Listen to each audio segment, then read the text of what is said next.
World of Wells. Shorter clips.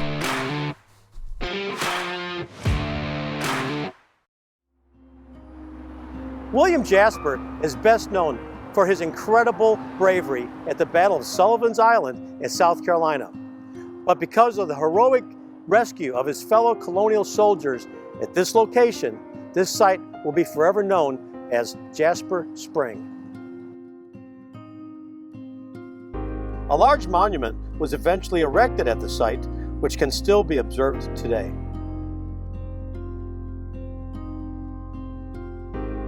Now let us go back in time and see what this site might have looked like in Georgia's colonial past.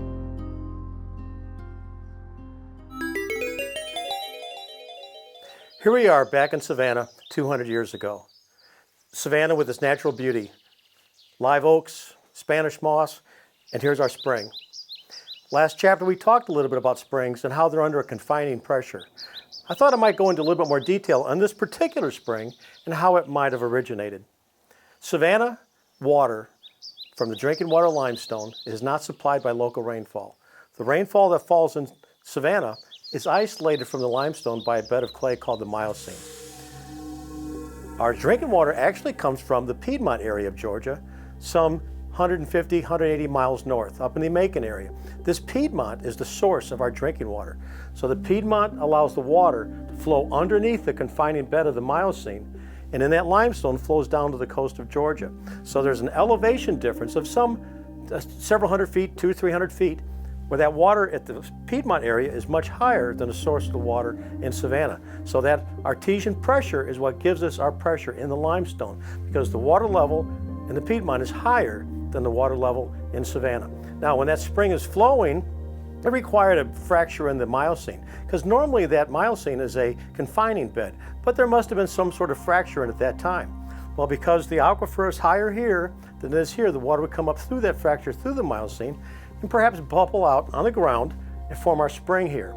Of course, back then there wasn't any other pumping from the deep wells, but now 200 years later, the water in that formation has lost that artesian pressure, so the water is no longer flowing out of that spring, and the spring today is probably just a collection of surface water puddling at the top of the aquifer.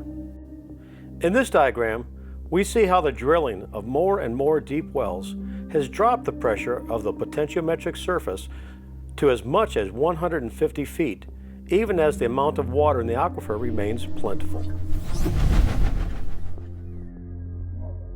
Now, if you took a clear tube in a U-shape and filled it with water, you can see how the water seeks its own level. It doesn't matter where the ends of the tube are positioned. But if you take one end and raise it above the other end, the water is going to flow out, because the water is always going to seek its own level. So if you raise one end, the water comes out here. If you raise the other end, the water comes out the other end. That's how artesian flow in a spring works. This is what the spring might have looked like 200 years ago. But as recently as less than 100 years ago, this is what the spring looked like. You can see when it was erected in 1932 how ornate it is. It almost looks like a Roman spa. It's beautiful, the architecture and some of the marble work that's around it. A really beautiful feature. Today, it's totally submerged in overgrowth, local rainfall, leaves, not maintained. But underneath all of this is a quite beautiful structure that's been lost in history.